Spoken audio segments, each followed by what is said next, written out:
My name is Jeff Davis. I am 25, and the first time that I did the AIDS walk was about 5 or 6 years ago, and I really kind of came upon it completely by accident. I was doing grocery shopping, and I saw a brochure for it at the check stand at the grocery store, and at that point the event was only like a week away.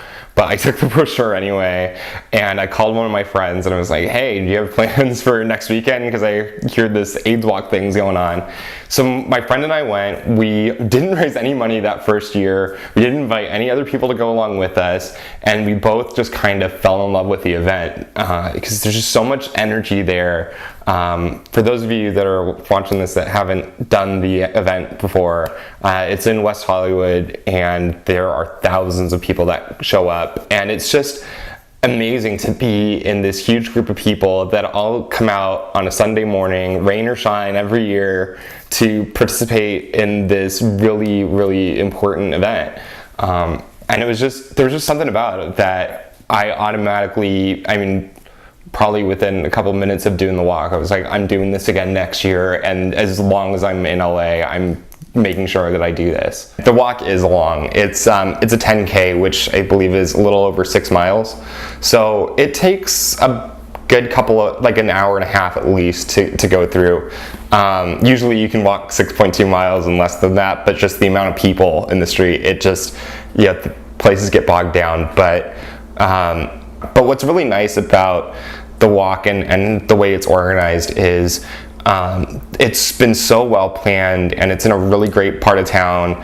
A lot of the restaurants and bars and shops in West Hollywood along the walk stay open, so if you get tired and want to take a break and go get food, you can. And along the walk, they have so many corporate sponsors.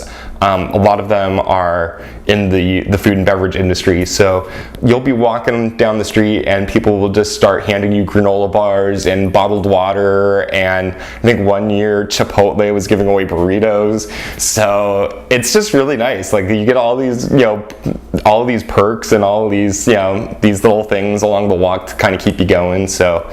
And if I haven't sold you on the idea of doing the walk yet, the other thing you should know is that every year before the walk, there's an opening ceremonies event that's held on San Vicente, right next to the starting line of the walk. And they have a huge stage set out there, and they have a lot of celebrity guests that from different TV shows and movies.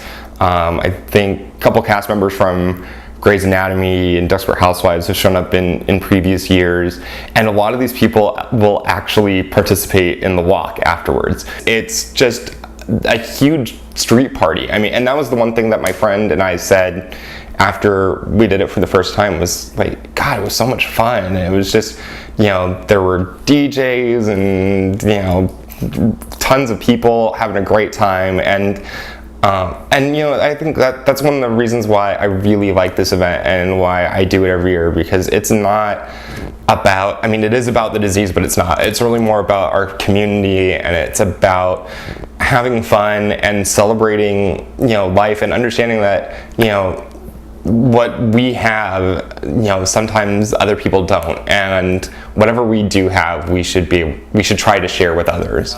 The AIDS Walk has been around for 25 years now. I believe LA was the first city in America that did one of these events, and the one in LA benefits an organization called AIDS Project Los Angeles, which benefits men, women, and children in the LA area that are affected by AIDS in some way. So that includes people with HIV or AIDS, their friends, their family, and the community as a whole.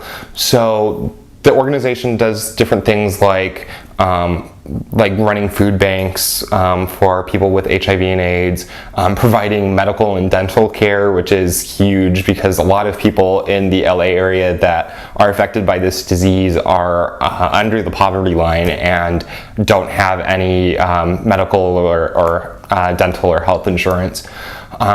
And they also do, just community outreach things. I believe they do testing. They go to schools and kind of educate people about HIV and AIDS. And the walk itself just kind of makes people realize that this is still a big issue and a big disease, and something that we really need to focus on, because it's been around for 25 years. And even though we keep making progress and really coming up with new ways to treat this disease and to live with it, it's still here and there is no cure, and there are a lot of people in our community that are affected by it. This is honestly the one thing that I do every year that I look forward to, and I put so much time and effort and passion into it, and it's rewarding every single time. I mean, what I put in, I feel like I get back tenfold. So, to me, the AIDS Walk is like my second Christmas every year. It's that much fun. It's something that I really look forward to, and I think anyone who hasn't done it before should really check it out and see what they're missing, and I guarantee they'll want to come back again next year.